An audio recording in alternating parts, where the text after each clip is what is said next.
دھمکیاں ہیں. پہلی دھمکی اللہ سے ڈرو, دوسری دھمکی اللہ سخت عذاب والا ہے. ڈیری تیار ہو رہی ہے تمہاری میری باتیں کل قیامت کو.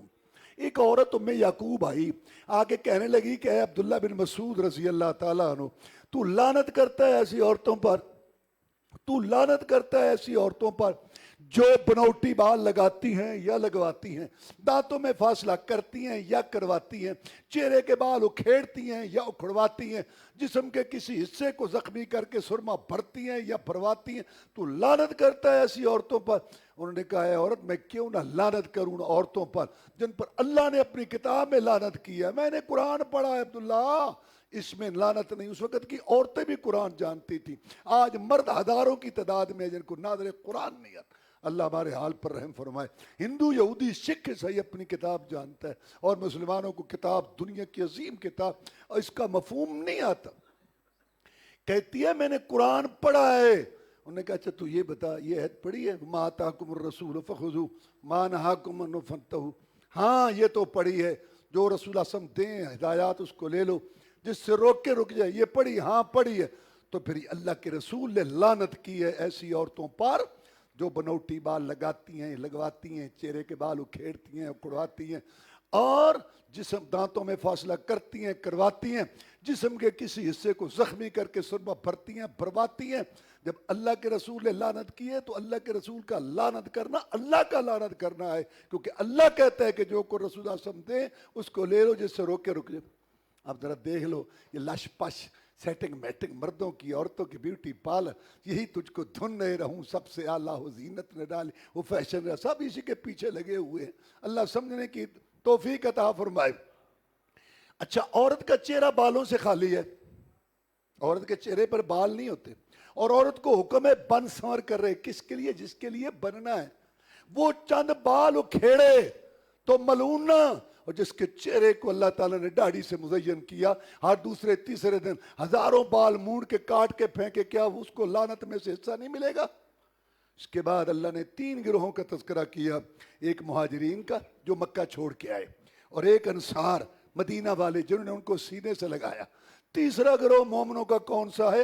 والذین جاءوا من بعدهم یقولون ربنا اغفر لنا ولاخواننا الذین سبقونا بالایمان ولا تجعل فی قلوبنا غلا للذین آمنوا ربنا انک رؤوف رحیم. تیسرا گروہ جو مہاجرین اور انصار کے بعد آیا, قیامت تک ہم بھی اس میں شامل ہیں انشاءاللہ. وہ کہتے ہیں رب ہمارے ہمیں بخش دے, ہمارے ان بھائیوں کو جو پہلے ایمان لائے, صحابہ کرام, تابعین, اور ہمارے دلوں میں کوئی بغض, عداوت, کینہ نہ رکھ ان صحابہ کرام کے متعلق. یہ تیسرا گروہ ہے. ایک دن جناب زین العابدین رحمۃ اللہ علیہ نے, عراقی لوگ تھے, ان کو سنا کہ ابو بکر عمر عثمان کو برا بھلا کہہ رہے ہیں. زین العابدین رحمۃ اللہ علیہ نے ان کو بلایا. ابو بکر عمر عثمان رضی اللہ تعالیٰ کو برا بھلا کہنے والوں, مومنوں کا پہلا گروہ ہے مہاجرین کا جو مکہ چھوڑ کے آئے. تم وہ نہیں جی, ہم تو نہیں, ہم تو بعد میں. مومنوں کا دوسرا گروہ ہے مدینہ طیبہ انصار, جنہوں نے ان کو سینے سے لگایا. تم انصار ہو؟ نہیں. تم نے اقرار کیا نا کہ تم مہاجرین انصار نہیں ہو. نہیں, میں زین العابدین رحمت اللہ علیہ, علی حسین رضی اللہ کا بیٹا, علی رضی اللہ کا پوتا, محمد الرسول اللہ صلی اللہ علیہ وسلم کا نواسا, میں اعلان کرتا ہوں کہ ابو بکر عمر عثمان کو برا بھلا کہنے والوں, تمہارا تیسرے گروہ سے بھی کوئی تعلق نہیں, کیونکہ تیسرا گروہ وہ ہے جو ان کے لیے بخشش کی دعائیں کرتا ہے اور کہتا ہے یا اللہ ہمارے دلوں میں کوئی بغض, عداوت نہ رکھ. اس کے بعد مدینہ طیبہ میں ایک دفعہ رسول اللہ صلی اللہ علیہ وسلم کے پاس ایک مہمان آ گئے. صحابہ کرام بیٹھے تھے رضوان اللہ علیہ مجمعین. آپ اپنے اس گھر میں پیغام بھیجا, ابھی کو کھانے کے لیے بھیجو مہمان, کچھ نہیں. اگلے گھر اتفاق سارے آپ کے جتنے گھر تھے کوئی چیز گھر سے نہ ملی. آج میں یہ مہمان ہے اللہ کے رسول کا, اس کو کون لے جائے گا؟ ابو طلحہ لے گئے گھر, اور کہتے ہیں بیوی کو کھانے کے لیے کچھ ہے؟ اس نے کہا یہ تھوڑا سا کھانا ہے, یا آپ کھا لیں یا میں کھا لوں, یا مہمان کھا لیں یا بچے. اچھا کچھ نہیں, تم ایسے کرو, بچوں کو ایسے نا تھپکی دے دے کے سلا دو, اور کھانا تیار کر کے رکھو, اور میں بیٹھوں گا, مہمان بیٹھے گا, اور چراغ کو صحیح کرنے کے بہانے گل کر دو, چراغ گل کر دو.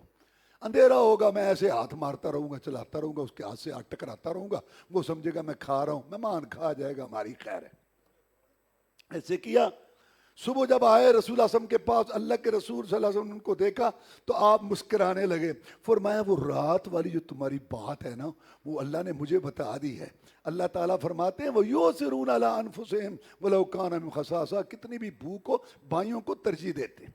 اس کے بعد اللہ تعالیٰ نے فرمایا وَلَا تَكُونُوا كَالَّذِينَ نَسُوا اللَّهَ فَأَنسَاهُمْ أَنفُسَهُمْ أُولَٰئِكَ هُمُ الْفَاسِقُونَ.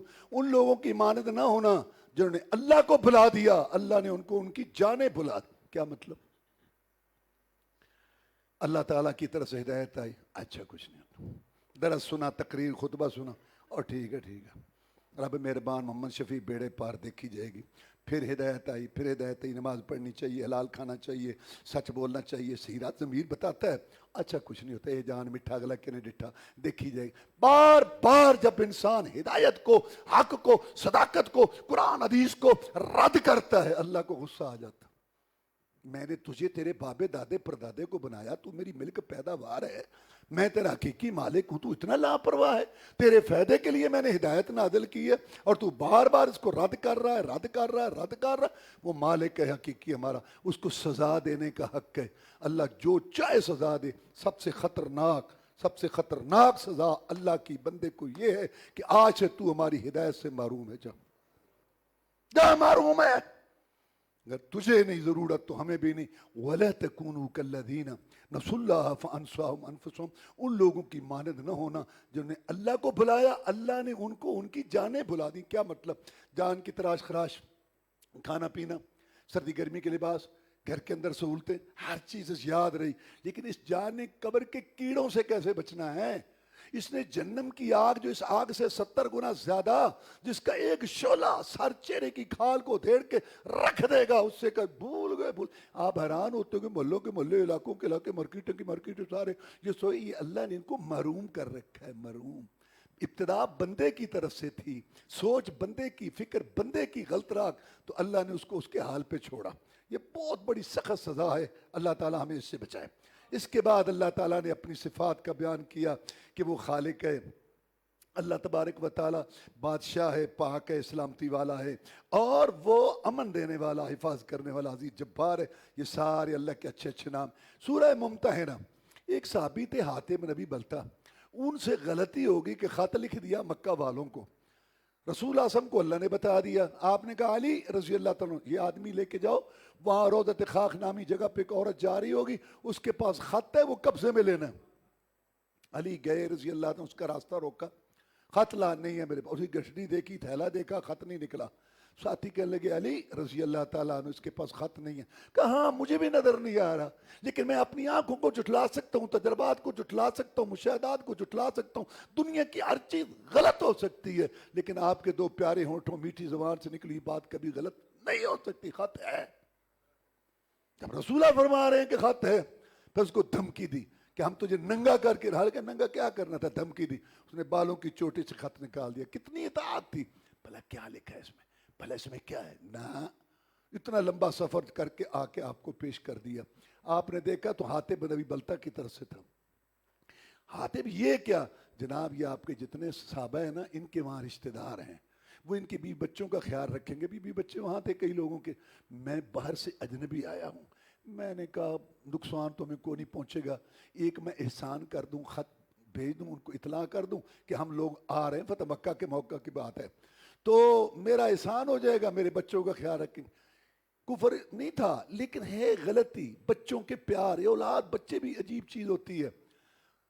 آپ نے ہاں اس نے سچ کہا، غلطی ہو گئی ہے، چلو اللہ آپ کو معاف کرے. عمر فاروق رضی اللہ تعالیٰ کہا دانی اضرب عنق ھذا المنافق، اللہ کے رسول مجھے اجازت دو میں اس کی گردن اڑا دوں.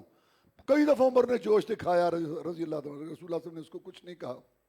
اس موقع پر کہا محلن محلن، عمر تھم کے اتنا جوش نہ دکھا، یہ بدری ہے، پہلا مارکا لڑا اس نے، یہ بدر میں شامل ہوا. تو یہ پتہ نہیں ہے بدر والوں کے متعلق اللہ نے کہا کہ اے بدر والو، پہلا مارکا لڑنے کی وجہ سے جنت میں نے تمہارے نام لگا دی ہے، آج کے بعد جو چاہو کرو، اعملوا ما شئتم قد غفرت لکم، میں نے تمہیں معاف کر دیا، جو چاہو کرو. یہ بدری ہے. عمر کیا کر رہے تو اس کے بعد سورہ صف ہے کیونکہ اس میں جہاد کی صف کا ذکر ہے.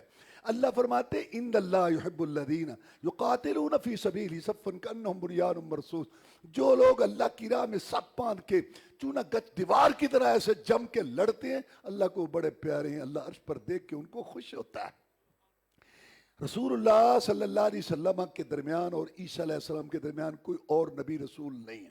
لہذا عیسیٰ علیہ السلام نے آپ کی خوشخبری دی اور نام بھی بتایا. وَإِذْ قَالَ عیسیٰ ابن مریم وَإِذْ قَالَ عیسیٰ ابن مریم یا بنی اسرائیل انی رسول اللہ علیکم مصدقا لما بین یدی من التوراۃ ومبشرا برسول یأتی من بعد اسمہ احمد.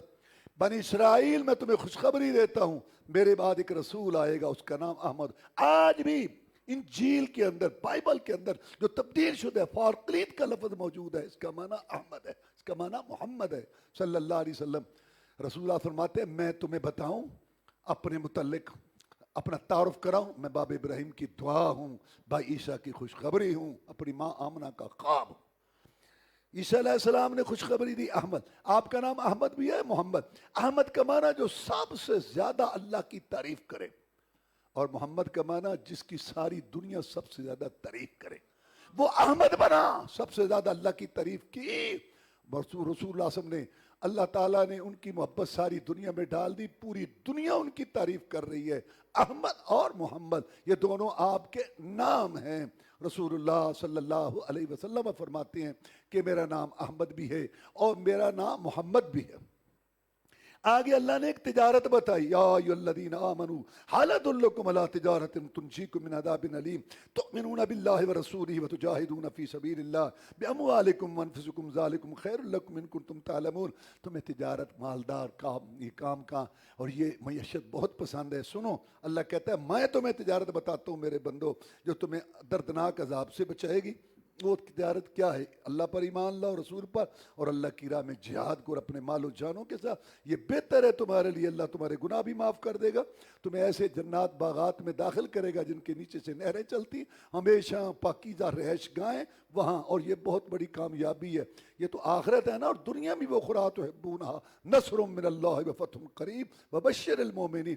دنیا میں بھی تمہیں فتوحات دے گا اور شہروں کے شہر دے گا اور قلعوں کی چابیاں تمہیں مل جائیں گی. اس کے بعد سورہ جمعہ ہے, اس کے اندر جمعہ کا بیان. اللہ فرماتے ہیں یا ایھا الذین آمنوا اذا نودی للصلاۃ من یوم الجمعہ فاسعوا الی ذکر اللہ وذروا البیع ذالکم خیر لکم ان کنتم تعلمون. جب جمعے کی اذان ہو جائے خطبے کی دی, کاروبار حرام حرام حرام, چھوڑ دو کاروبار.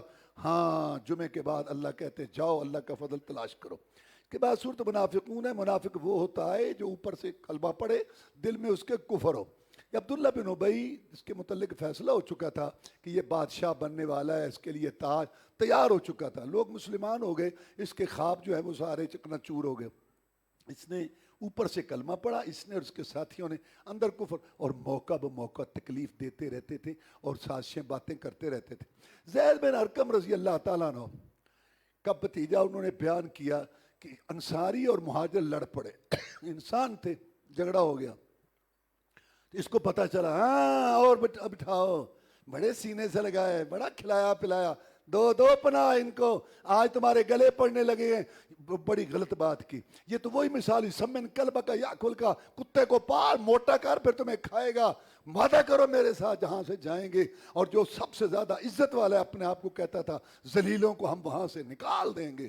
اللہ تبارک و تعالیٰ کے نبی صلی اللہ علیہ وسلم کے وہ صحابی, انہوں نے یہ بات سنی تو ان کو بڑا غصہ آیا. انہوں نے آ کے اپنے چچے کو بتائی, ان کے چچے نے رسول اللہ صلی اللہ علیہ وسلم کو بتائی. آپ نے بلا لیا کہ آپ نے یہ بات کی ہے. کہتا جناب میں قربان جاؤں, وارے جاؤں, میری آنکھیں ہوں, آپ کا چہرہ ہو, آپ کا چہرہ میری آنکھیں, بچے کے پیچھے لگ جاؤ, وارے قربان. وہ باتیں کر گیا. رسول صلی اللہ علیہ وسلم غیب تو نہیں جانتے تھے. آپ نے کہا اچھا ٹھیک ہے, وہ بچہ ہے نا, بچے کو پتہ نہیں چلا. وہ بچہ کہتا ہے میں اتنا پریشان ہوا, میرے چچے نے بھی مجھے کہا تو یہی چاہتا تھا نا کہ رسول اللہ صلی اللہ علیہ وسلم کی نظروں میں تو بھی گر جائے اور میں بھی گر جاؤں. کہتے ہیں میں بڑا پریشان ہوں. اللہ نے یہ صورت اتار دی کہ انہوں نے یہ بات کی ہے. جب مدینہ میں سارے واپس آئے نا تو عبداللہ بن ابی کا بیٹا مخلص مسلمان تھا, یہ کھڑا, تم یہاں کھڑے, ہاں چلو چلو میرا کام ہے. اور جب عبداللہ بن ابی اس کا باپ آیا, کہنے لگا مدینہ کے اندر تو داخل نہیں ہو سکتا جب تک تو یہ نہ کہے کہ میں ذلیل کمینہ اور محمد رسول صلی عزت والے، یہاں اندر تو مدینہ میں نہیں جا سکتا، حالانکہ وہ مدینہ کا تقریباً آدھی جائیداد کا مالک تھا، مدینہ کا وہ سردار تھا. اور کیا کر رہے تو بیٹا؟ میں باپ نے کہا باپ بیٹا اپنی جگہ، یہاں بات امتی اور گستاخ کی ہے، میں تجھے نہیں چھوڑوں گا، تیری گردن اڑا دوں گا جب تک تو الفاظ اپنے واپس نہ لے. اوپر سے رسول اللہ صلی اللہ علیہ وسلم چھوڑ بیچ بچ کرا دیا، کیونکہ آپ رحمت اللہ عالمین پیغمبر تھے. اس کے بعد سورت تغابن ہے. تغابن کا معنی ہار جیت، قیامت کے دن مومن جیتیں گے کافر ہاریں گے، اس کا بیان ہے. اس کے بعد سورت طلاق ہے، یہ دوسرے پارے میں مسئلہ طلاق کا اور طلاق کی قسمیں، عدت وغیرہ یہ سارا ہم بیان کر چکے. اس میں ایک بات جو اللہ تعالیٰ نے سمجھائی، یہ جب طلاق ہو جاتی ہے یا اور مسائل میاں بیوی دونوں کو سمجھایا جا رہا ہے، عام مسلمانوں کو بھی، کیا وَمَن يَتَّقِ اللَّهَ يَجْعَل لَهُ مَخْرَجًا وَيَرْزُقْهُ مِنْ حَيْثُ لَا يَحْتَسِبُ. جو اللہ سے ڈرے گا نا، تقوی کی راہ اختیار کرے گا، اللہ اس کے گناہ بھی معاف کر دیں گے اور اس کو وہاں سے رزق دیں گے جہاں سے اس کو گمان بھی. اس کے بعد سورت تحریم ہے. آپ کی عادت تھی کہ آپ ہر بیوی کے لیے ایک رات مقرر کی، یہ رات اس بیوی کے پاس، یہ رات اس بیوی کے پاس. مغرب سے لے کے عصر تک یہ ٹائم ہوتا تھا ایک بیوی کا، لیکن عصر سے لے کے مغرب تک اب سارے گھروں میں تشریف لے جاتے. کیا حال ہے؟ کوئی ضرورت ہے چیز؟ کیا مسئلہ؟ عصر سے مغرب تک سارے گھروں کا چکر لگاتے. رسول اللہ صلی اللہ علیہ وسلم عام خامن تو نہیں تھے، وہ اللہ کے رسول تھے. ہماری ماؤں کو سب کو یہ کوشش ہوتی تھی کہ رسول اللہ صلی اللہ علیہ وسلم کو اپنی طرف مائل کریں اور رسول اللہ صلی اللہ علیہ وسلم کو زیادہ سے زیادہ خوش کریں. ہر بیوی کی، پھر رسول اللہ صلی اللہ علیہ وسلم کی بیویاں. زینب ہماری ماں جو تھی رضی اللہ، وہ کام کاج کرتی تھی، خوشبو بناتی تھی ایسے، اس کے پاس کچھ نہ کچھ پیسے ہوتے تھے. اس نے شہد خریدا.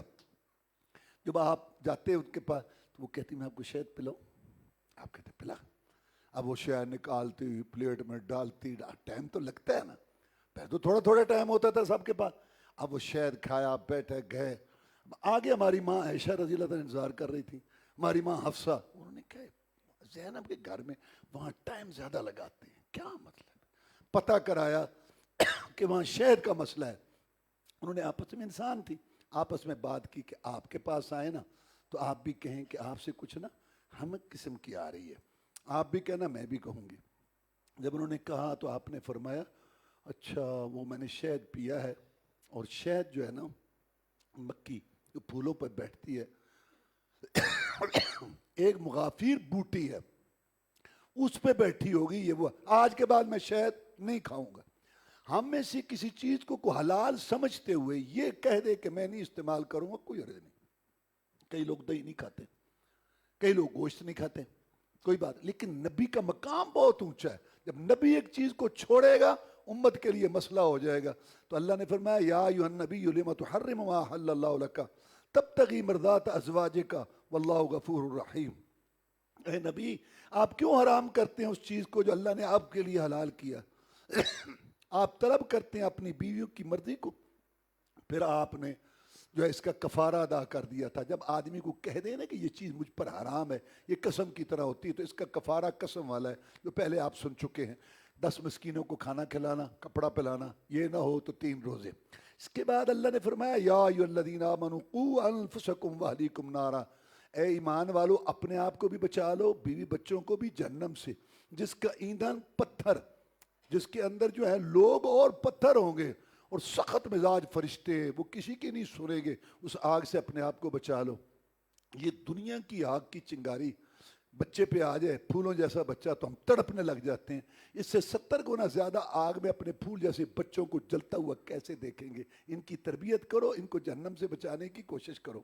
آگے اللہ نے فرمایا یا ایھا الذین آمنوا توبوا الی اللہ توبۃ نصوحا. ایمان والو سچی توبہ کرو. سچی توبہ کیا ہے؟ جس میں 3 شرطیں ہوں. پہلی بات گناہ کو چھوڑو، نمبر 2 اس پہ شرمندگی ہو، نمبر 3 آئندہ نہ کرنا کا عہد ہو. اللہ ہمالیہ پہاڑ جتنے گناہ بھی معاف کر دیتا ہے. توبہ ٹوٹ گئی ہے پھر کرو، پھر ٹوٹ گئی پھر کرو. یا اللہ میری آنکھوں کے گناہ، کانوں کے، زبان کے، ہاتھوں کے، پاؤں کے، صبح کے، شام سارے معاف کر دے گا. میرے بندے تیرے گناہ جتنے بھی ہوں نا میری رحمت سے زیادہ نہیں ہے. سچی توبہ کر لے، میں سارے گناہ یا اللہ میرے معاف کر دے گا. فرمایا آگے کے لیے چال چلن درست کر لے، میں تیرے گناہوں کو بھی نیکیاں بنا لوں گا. دیکھی جائے گی کر لیتے ہیں اللہ بھی کہتا ہے پھر دیکھی جائے گی. جس شیطان نے ہماری ماں اور باپ کو ننگا کرا کے جنت سے نکلوایا وہ شیڈول بنا کے دیتا ہے ابھی تو میں جوان ہوں, دیکھی جائے گی کر لیتے ہیں. اللہ بھی کہتا ہے پھر دیکھی جائے گی. یا اللہ اگر میری توبہ ٹوٹ جائے میں پھر اگر 70 دفعہ بھی تیری توبہ ٹوٹ جائے نا ایک دن میں, تو سچی توبہ کر حتیٰ کہ شیطان اکتا کے تیرا پیچھا چھوڑ جائے. ادھر گہے مادر گہے نا امیدی نے 100 بار اگر توبہ شکستی بادا. میرے بندے میرا دربار کو مایوسی کا نہیں ہے. 100 دفعہ بھی توبہ ٹوٹ گئی ہے نا تو آ جا, یا اللہ پھر پیچھے لکیر پھیر دے, آگے کے لیے نئے سرے سے معاملہ ہو گیا. اللہ کہتا ہے مجھے منظور ہے, آ جا. تو ہی نہیں آیا, ہم تو انتظار کر رہے تھے. اس کے بعد اللہ نے بتایا کہ اگر کوئی نیک ہے نا تو اس کی نیکی کا دوسرے کو کوئی فائدہ نہیں. لوط علیہ السلام نوح علیہ السلام دونوں نبی تھے, ان کی بیویاں کفر پر بدکار نہیں تھیں. عبداللہ بن عباس کہتے ہیں رضی اللہ تعالیٰ عنہ کسی نبی کے گھر میں اور جو اس کی نسل میں کوئی بدکار عورت نہیں گزری, لیکن کفر اس وقت یہ جائز تھا, کفر پر تھی. اللہ تعالیٰ نے کہا نہ نفع دے سکے لوط علیہ السلام نوح علیہ السلام. اسی طرح رسول اللہ صلی اللہ علیہ وسلم نے فرمایا اپنی بیٹی فاطمہ کو, اے فاطمہ رضی اللہ تعالیٰ عنہ یہ نہ سمجھنا کہ میں محمد کی بیٹی ہوں صلی اللہ علیہ وسلم, عمل کرے گی تو تیرے کام آئیں گے, لا اغنی عنک من اللہ شیئا, میں اللہ کے ہاں تیرے کام نہیں آؤں گا. اس طرح کا برا ہے نا تو اس کی برائی نیک کو نقصان نہیں پہنچاتی. فرعون اپنے آپ کو کیا کچھ کہتا تھا, رب اس کی بیوی نیک تھی, اللہ سے دعا کی, اللہ نے اس کا گھر جنت میں بنا دیا. سورہ ملک قبر سے نجات دیتی ہے, قبر کے عذاب سے. اس کو انسان پڑھے. اس کے آخر میں اللہ تعالیٰ نے فرمایا قُلْ أَرَأَيْتُمْ إِنْ أَصْبَحَ مَاؤُكُمْ غَوْرًا فَمَنْ يَأْتِكُمْ بِمَاءٍ مَّعِينٍ. تم میری نافرمانیاں کرتے ہو, بور کر کے پانی پیتے نکالتے ہو, اگر میں پانی نیچے سے غائب کر دوں کون پانی لائے گا میرے بندو. اس کے بعد سورۃ القلم ہے, اس کے اندر اللہ نے فرمایا پیارے پیغمبر صلی اللہ علیہ وسلم رب کا تجھ پر فضل ہے, تو مجنون نہیں ہے, تیرے اوپر اللہ کا فضل ہے, گھبرا نہیں. جتنی دفعہ تجھے مجنون کہیں گے تیرے لیے اجر اور ثواب ہے. تو جواب کیوں نہیں دیتا, تو بہت بڑے اخلاق کا مالک ہے. زماد نامی ایک آدمی آیا, کہنے لگا ہے محمد صلی اللہ علیہ وسلم جب میں تیرا حسن و جمال دیکھتا ہوں, تیرا قد کاٹ, تیری سیٹنگ, تیری صورت دیکھتا ہوں, میں کہ ایسا انسان دنیا میں ہوا ہی نہیں, میں نے نہ کبھی دیکھا. لیکن یہ کہتے ہیں مکے والے کہ تجھے جنون ہے, دیوانگی ہے, اور میں دم کیا کرتا ہوں. مجنون ٹھیک ہو جاتے ہیں, دیوانے ٹھیک ہو جاتے ہیں. اگر تو پسند کرے نا تو میں تجھے دم کروں. اللہ اللہ اللہ اللہ. فہم و فراست کے امام, فصاحت و بلاغت کے بادشاہ. ساری دنیا کی عقل شعور دانش مندی جہاں ختم ہوتی ہے محمد رسول اللہ صلی اللہ علیہ وسلم کی شروع ہوتی ہے. وہ آپ کو کہہ رہا ہے منہ پہ, آپ مجنون دیوانے, کیا حوصلہ ہے, کیا حوصلہ ہے. آپ نے آرام سے اس کی بات سنی اور کہا دیکھ جس وجہ سے یہ مجھے مجنون کہتے ہیں نا, وہ کلام تو میں سنا دیتا ہوں. ان الحمد للہ نحمدہ ونستعینہ, ہر قسم کی تعریف اللہ کے لیے, موسی کی تعریف کرتے ہیں اور مصیبت موسی سے مدد مانگتے ہیں. سن کے کہتا ہے ذکر ایک دفعہ پھر سنانا, ان الحمد للہ نحمدہ ونستعینہ, کہتے ایک دفعہ پھر سنانا. سننے کے بعد کہتا ہے میں نے بادشاہوں کا کلام سنا, شاعروں کا سنا, بڑی محفلیں اٹینڈ کی. تیرے کلام کے اندر جو وسعت ہے, گہرائی ہے, جو حکمت ہے, اور جو کشش ہے, جو تاثیر ہے, اور جو اس کے اندر جو ہے بڑا پن ہے, وہ تو میں نے کلام آج تک سنا نہیں. مجنون تو وہ ہے جو تجھے مجنون کہتے ہیں. لا, میں تیرے ہاتھ پہ اسلام کی بیعت کرتا ہوں. اور جب مکہ فتح ہوا تو آپ نے بیت اللہ کی چابیاں ہاتھ میں لے کے جو سردار بیٹھے تھے ان کو کہا تمہیں مجھ سے کیا توقع ہے. انہیں کہا ہم نے تو جو تیرے ساتھ کیا سو کیا, تیرے راستے میں کانٹے بچھائے, تیری پشت پہ اوجری رکھ دی اونٹ کی جب تو شہید ہے, بہت کچھ کیا, لیکن آپ سے ہمیں اچھے سلوک کی توقع. فرمایا لا تثریب علیکم اليوم انتم الطلقاء, جاؤ مکے والو آج میں تمہارے ساتھ وہ سلوک کرتا ہوں جو یوسف علیہ السلام نے تخت پہ بیٹھ کے اپنے بھائیوں سے کیا تھا. اس کے بعد سورہ الحاقہ ہے, حق ہونے والی, حق ہونے والی, کیا حق ہونے والی, قیامت. اور اس کے اندر اللہ نے ایک جھلک پیش کی کہ قیامت کا دن ہوگا, اعمال نامے رزلٹ کارڈ تقسیم ہوں گے. فاما من اوتی کتابہ بیمینہ فیقول ہاؤم اقرؤوا کتابیہ انی ظننت انی ملاق حسابیہ فہو فی عیشۃ راضیہ فی جنۃ عالیہ قطوفہا دانیہ کلوا واشربوا ہنیئا بما اسلفتم فی الایام الخالیہ. قیامت کے دن جس کو رزلٹ کارڈ دائیں ہاتھ ملے گا, خوشی کو پڑھو رزلٹ دیکھو, اب میرا نتیجہ اور نمبر ایک ہے, اور فرسٹ پوزیشن, سب سے اعلیٰ پوزیشن کو ادھر یا ادھر ساروں کو خوشی سے دکھائے گا. لوگ حیران ہو کے پوچھیں گے وہ تجھے یہ کیسے کامیابی ملی؟ کہتا ہے میں نے یقین کر لیا تھا کہ ایک دن آنکھیں دیکھنا کان سننا بند کر دیں گے، نلانے والے کے ہاتھ سے گزر کر قبر کے گڑھے سے ہوتے ہوئے میں نے اللہ کے پاس جانا تھا۔ میں زبان کھولنے سے پہلے، آنکھ کھولنے سے پہلے، ہاتھ لگانے سے پہلے، مال کمانے سے پہلے، خرچ کرنے سے پہلے، صورت بنانے سے پہلے، لباس بنانے سے پہلے، بیوی بیٹی کا لباس بنانے سے پہلے، نماز پڑھنے سے پہلے، درود پڑھنے سے پہلے، وظیفہ پڑھنے سے پہلے، گھر کا ماحول سیٹ کرنے سے پہلے میں سوچتا تھا کیا اللہ نے مجھ غلام کو اس کی اجازت دی ہے؟ میں ایسے چلتا تھا۔ میرے اللہ نے آج میری عزت کی، میں پسندیدہ زندگی میں ہوگا، بلند باغوں میں ہوگا، پھل اس کے قریب، کھاؤ پیو جو تم نے دنیا میں عمل کیے۔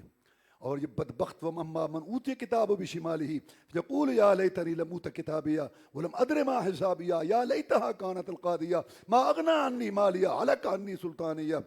اور جس کو بائیں ہاتھ میں رزلٹ کارڈ ملے گا وہ پچھتائے گا کہ کاش کہ میں یہاں ہی دیا جاتا۔ جس کا رزلٹ اچھا ہو نا، نمبر دے، اور اس کا باپ مٹھائی کے ماشاء اللہ السلام دروازے کہتے ہاں یہ آپ کے بیٹا پاس ہوا، ہاں ماشاء اللہ ماشاء اللہ۔ اور جو فیل ہو نا،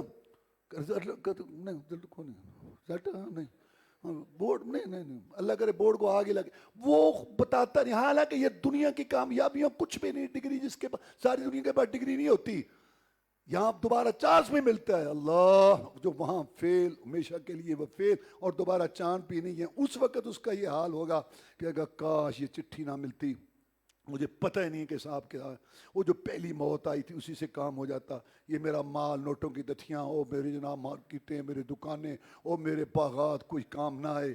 ہلک عنی سلطانیہ، اس کے دو مفہوم، ایک تو میری کرسی اقتدار کام ہے، ایک جو میں دلیلیں دیتا تھا نا، کوٹھے پہ چڑھنا ہو نا تو سیڑھی کی ضرورت ہوتی ہے، افسر مطلب چپڑاسی کا، کبھی رب کو افسر بنائے بیٹھے ہیں، کبھی کوٹھا بنائے بیٹھے ہیں، اپنا شرک نہیں چھوڑنا۔ یہ دلائل سارے دلیلیں میری ختم ہوگی، کرسی بھی ختم ہوگی، اقتدار بھی ختم ہوگی۔ اچھا اب یہ معذرت کر رہے ہیں بیچاری، چھوڑنا نہ خودوا، پکڑ لو فغلو، اس کو توق بناؤ جہنم کا، ثم الجحیم صلو، پھر جہنم میں داخل کرو۔ ایسے نہیں 70 ہاتھ لمبا زنجیر جہنم کا لے کے پرو کے دھکے دے دے کے ظالم کو پھینکو جہنم میں۔ ایک اللہ واحد پر ایمان نہیں لاتا تھا، اس کے ساتھ شرک کرتا تھا اور دوسروں کو جو ہے اس کے ساتھ شراکت سمجھتا تھا، اور مسکین کو کھانا کھلانے کی ترغیب نہیں دیتا تھا۔ مسکین کو کھانا کھلایا کرو۔ مسکین وہ ہوتا ہے جس کی آمدن کم ہو اور اس کی ضروریات جائز جو ہیں وہ زیادہ ہوں۔ یہاں آ جائے نا پولیس کہ تو گل سن، مجھے لے جا، ₹1,00,000 لے لے، مجھے بازار سے ہتھکڑی نہ لگانا۔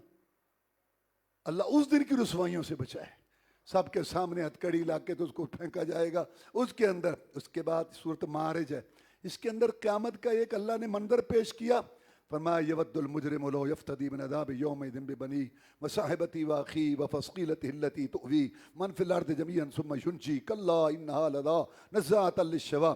میں قیامت کے دن مجرم کہے گا یا اللہ میرے بیٹوں پیاروں پھول کے جیسے بچوں کو، جگر کے ٹکڑوں کو جہنم میں پھینک دے، یا اللہ میری بیوی بھی جہنم میں پھینک دے، یا اللہ میرے بھائی بازو میرے ان کو بھی پھینک دے، یا اللہ میرا سارا قبیلہ جہنم میں پھینک دے، یا اللہ ساری دنیا کو جہنم پھینک دے، ایک مجھے بچا۔ اللہ کہتا ہے ہرگز نہیں، شعلے مارنے والی آگ تو چہرے کی کھال ادھیڑے گی، اس کا تجھے سامنا کرنا ہے۔ دوسرا نوح علیہ السلام کا اس میں تذکرہ ہے، اللہ نے اس میں ذکر کیا کہ کیسا انہوں نے تنگ کیا۔ وہ واز کرتے تھے، وہ چہروں پہ کپڑے ڈال دیتے، کانوں میں انگلیاں، تو ہمیں واز کر رہا ہے، لگا رہے، ہم تیری شکل دیکھنے کے لیے تیار نہیں ہے، تو ہمیں واز اندازہ لگا۔ تو نوح علیہ السلام نے اللہ تعالیٰ سے دعا کی، پہلے ان کو سمجھایا کہ تم اللہ سے معافی مانگو، اللہ غفار ہے، بارش نازل کرے گا، مال اولاد دے گا، باغات نہریں، لیکن انہوں نے پھر بھی نہ مانا، طوفان آیا، غرق ہو گئے۔ اللہ فرماتے ہیں مما خطیئاتہم اغرقوا فادخلوا نارا، جس دن غرق ہوئے اسی دن آگ میں گئے۔ لوگ کہتے ہیں قرآن میں عذاب قبر کا ثبوت نہیں، 7 آیتیں ہیں قرآن میں عذاب قبر کی، ان میں ایک یہ ہے غرق ہوتے ہی آگ میں چلے گئے، یہ آگ جہنم کی ہے۔ سورہ جن، اس کے اندر اللہ تعالیٰ نے بتایا ہے کہ جنوں نے قرآن سنا، رسول اللہ صلی اللہ علیہ وسلم کو وحی آئی، قل اوحی الی انہ استمع نفر من الجن، نبی کہے میری طرف وحی کی گئی ہے کہ جنوں نے بھی قرآن سنا۔ آپ جیسے انسانوں کے لیے رسول ہیں ایسے جنوں کے لیے بھی ہیں۔ اس میں اللہ یہ بتانا چاہتا ہے مکے والو اگر تم نہیں مانتے تو نہ مانو، جن مان گئے، جن مان گئے، ساری دنیا مانی ہوئی ہے رسول اللہ صلی اللہ علیہ وسلم کو، تم ضد تکبر میں ہو۔ اور اس میں اللہ نے فرمایا وَأَنَّ الْمَسَاجِدَ لِلَّهِ فَلَا تَدْعُوا مَعَ اللَّهِ أَحَدًا، اللہ کا گھر بن رہا ہے، اللہ کا گھر بن رہا ہے، پیسے دو پیسے دو، مسجد بن رہی مسجد بن رہی، اور جب مسجد بن گئی یا دستگیر یا غو، 13 ہی دن اس کے نام کے کھابے کھائے ہوئے، ساری رات وہی ہے زمین آسمان کا مال. آج علی کا دن رسی اللہ علی مشکل کچھ آج مجھے تو رب جس کے نام پہ گھر بنا ہے اس کی باری کوئی نہیں آتی. کبھی سنا تم نے اذان سے پہلے 2 گھنٹے ساری شرکیاں ناتے؟ کبھی رب کی بات بھی سنی؟ حوصلہ ہے اس کا, منڈیاں بھر دیتا ہے پھل سے فروٹ سے, کھاؤ ریڑے بھر کے لے گئے, گوشت لے گئے, اور صبح پھر منڈیاں بھر دیتا ہے, کھاؤ, تمہاری میری باتیں قیامت کو ہوں گی. وَأَنَّ الْمَسَاجِدَ لِلَّهِ فَلَا تَدْعُوا مَعَ اللَّهِ أَحَدًا, مسجدیں تو اللہ کے لیے رہنے دو, اس میں تو اللہ کے بغیر کسی کو نہ پکارو. یا ایھا المزمل, چادر اوڑھنے والے. اس کے شروع میں اللہ نے تہجد فرض کر دی, 1 سال تہجد فرض رہی, اور آخر میں ہے کہ تہجد کینسل ہو گئی. اب اس کا ثواب بہت ہے لیکن یہ فرض نہیں. 4 عذر بتائے. ایک تو تم رات کا حساب نہیں رکھ سکتے, ایک تم بیمار ہو, ایک تم تاجر ہو, تجارت کا بھی اللہ نے بڑا خیال رکھا, تاجر ہو, کاروبار کر کے آتے ہو, اور ایک مجاہد جہاد کرنے والے. یہ 4 وجہ ہیں, اس وجہ سے میں مولا آسانی کر دیتا ہوں. اور اب تہجد فرض نہیں ہے, ثواب اس کا بہت. یا ایھا المدثر, اے چادر اوڑھنے والے, قم, کھڑا ہو, فن دے ڈرا, وربک فکبر, اپنے رب کی بڑائی بیان کر, وثیابک فطہر, اپنے کردار کو بھی پاک صاف رکھ. سونے سے کام نہیں بنے گا, کام چل. اس کے اندر اللہ تبارک و تعالیٰ نے جہنم کا تذکرہ کیا کہ جنتی کبھی کبھی ان کو جہنمیوں کی جھلک دکھائی جائے گی. جب دیکھیں گے تو اس میں آدمیوں کو پہچان جائیں گے, یہ ہمارے محلے میں رہتا تھا, یہ وہ نہیں ہے, وہ فلاں, ہاں وہی, وہ فلاں, سب یاد آئے گا یہ سارے.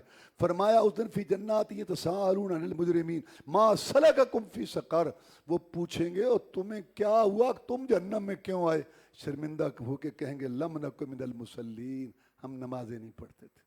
وَلَمْ نَكُمْ نُطْعِمُ الْمِسْكِينَ, اور ہم مسکین کو کھانا نہیں کھلاتے تھے. وَكُنَّا نَخُوضُ مَعَ الْخَائِضِينَ, اور جہاں باتیں ہو رہی تھیں دین کے خلاف, حق کے خلاف, قرآن کے خلاف, داڑھی کے خلاف, پردے کے خلاف, مولویوں کے خلاف, دین, ہم بھی مشغولیت اسی میں رہتے تھے, حتیٰ کہ ہماری موت آ گئی اور ہم یہاں پہنچ گئے اس جگہ میں. نماز کے متعلق اللہ نے رہتے دے دی, چھٹی نہیں دی. میں کھڑا ہو کے نہیں پڑھ سکتا, بیٹھ کے پڑھ لے. میں رکوع سجدہ نہیں کر سکتا, اشارہ کر لے. پانی تکلیف دیتا ہے, تیمم کر لے. میں مسافر ہوں, 2 پڑھ لے. میں مجاہد جہاد میں ہوں, میرے مجاہد فإن خفتم فرجالا رکبانا, گرتے پڑتے اشاری سواری پیدل حالت میں 1 رکعت پڑھ دے, میں مولا 4 کا ثواب لکھ دوں. سب سے زیادہ رعایت اللہ نے مجاہد کو دی, کہ چھٹی نہیں دی. کیوں؟